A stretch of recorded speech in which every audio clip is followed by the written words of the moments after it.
Alors devant l'accueil Notre-Dame avec Retraite dans la ville pendant le pèlerinage du Rosaire, Retraite dans la ville rencontre un autre site internet de témoignage de la foi. C'est le Padre Blog avec le Père Pierre Amar qui est avec nous à Lourdes pendant ce pèlerinage du Rosaire.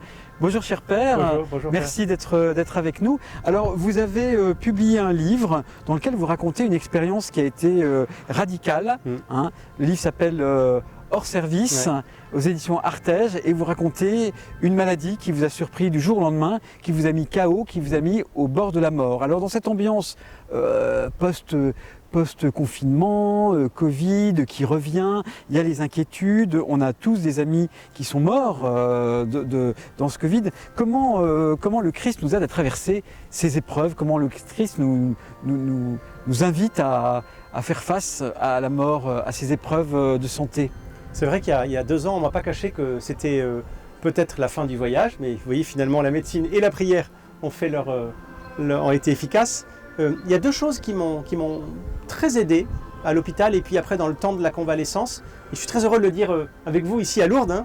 Devant mon lit d'hôpital, il y avait 2 images. Une image de la grotte de Notre-Dame de Lourdes et puis une photo de Jean-Paul II.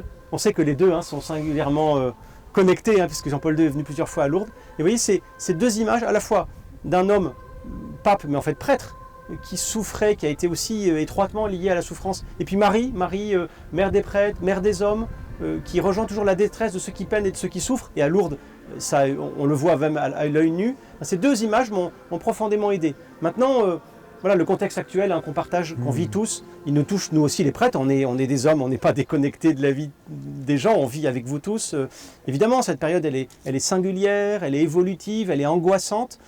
Je crois profondément que nous, les chrétiens, tous baptisés, nous avons profondément à témoigner d'une espérance chrétienne en disant 2 choses. Oui, la mort fait partie de la vie, évidemment, mais c'est curieux, c'est qu'on a l'impression de le redécouvrir aujourd'hui avec cette histoire de crise sanitaire, mais il était temps peut-être qu'on n'oublie pas qu'on va tous mourir. Puis la deuxième, attention, notre foi chrétienne nous dit que la mort n'aura pas le dernier mot, qu'il y aura des retrouvailles. Nous sommes les disciples d'un ressuscité le matin de Pâques, et que la mort ne doit pas nous faire peur, parce qu'après la mort, on connaît la suite de l'histoire, c'est la vie éternelle qui nous attend, c'est le bonheur éternel avec Jésus. Donc peur de mourir, certainement, parce qu'on n'aime pas souffrir, mais peur, voilà, l'angoisse, mais peur de la mort, certainement pas. Certainement pas.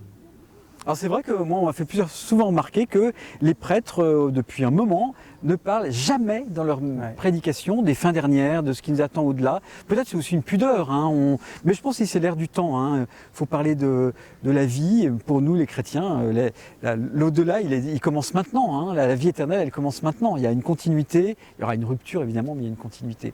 Peut-être aussi des prédications, peut-être d'autres siècles. On parlait de l'enfer, du purgatoire, du ciel. Il faut en parler évidemment, mais est-ce qu'on n'a pas trop parlé? Voilà, il y a un équilibre à tenir, c'est difficile. On a quand même confiance dans la miséricorde, la Vierge Marie est là pour nous tenir par la main pour le grand passage si on doit le faire. Alors vous, votre épreuve, ça a aussi été une épreuve de souffrance. Oui. Alors comment on traverse ça dans la foi? C'est dur même de trouver les mots, parce que la souffrance, et je le disais tout à l'heure au témoignage que vous avez eu la gentillesse de me proposer de faire aux pèlerins du Rosaire, la souffrance, il y a ceux qui en parlent, et il y a ceux qui la vivent, et c'est pas tout à fait pareil. Et moi-même, j'ai certainement été maladroit avant dans mes enseignements, mes conférences, mes homélies sur la souffrance. Une fois qu'on a été dans le lit du malade, on voit les choses différemment, on voit la vie différemment. On réalise subitement que la fragilité, la faiblesse font partie de nos vies et que c'est dans cette fragilité, dans cette faiblesse, que Dieu parfois fait des merveilles, parce qu'il peut enfin faire quelque chose, parce que le reste du temps, on n'a pas besoin de lui, tout va bien. Et c'est quand on est malade, quand on est fragile et faible, je le dis en tâtonnant, mais quand on est fragile et faible, que Dieu peut intervenir, remplir cette faiblesse, cette fragilité de sa présence, de son amour, de sa toute-puissance en fait.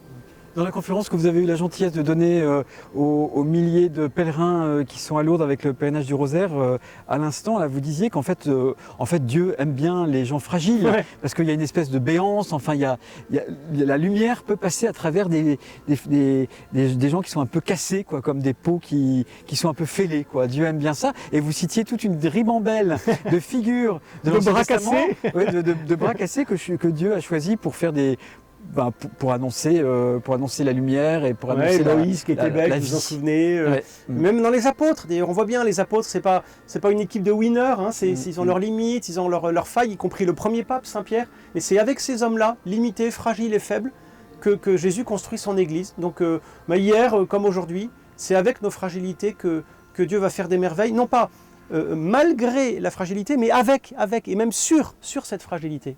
J'en suis convaincu, oui. Alors peut-être une dernière question. Donc il y aura un avant et après dans votre vie, je pense. Bon, on a des étapes, hein, toutes sortes d'étapes dans notre vie. Là, c'était une étape un peu spirituello-physiologique. Est-ce que vous avez l'impression d'avoir eu une deuxième vie pour faire autre chose? Est-ce que vous avez une manière d'appréhender la vie différente? Il y a une autre couleur? Oui. D'abord, quand on a été effectivement confronté à cette question en disant « Tiens, aujourd'hui c'est peut-être le dernier jour de ma vie », on voit les choses différemment. Et souvent, je me redis cette phrase en me levant le matin maintenant, et c'est nouveau pour moi, c'est « aujourd'hui et le premier jour du reste de ta vie ».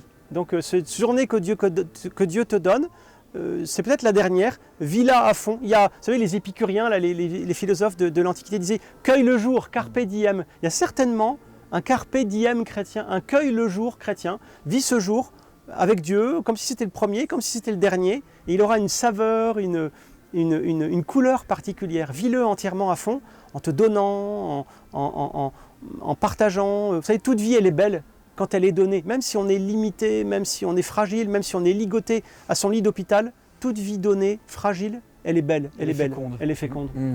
En tout cas, merci beaucoup. Donc, n'hésitez pas à lire le livre du Père Pierre Amar, Hors service, aux éditions Artege, où le Père Amar raconte avec franchise, avec profondeur, mais aussi avec humour, cette expérience qui est une expérience de vie, hein, où on frôle la mort. Et puis merci au Padre Blog d'être associé à Retraite dans la vie. C'est la même mission. C'est la même mission. Merci, puis bon pèlerinage avec nous et merci d'être venu. Merci Père, merci à tous. Merci cher Père.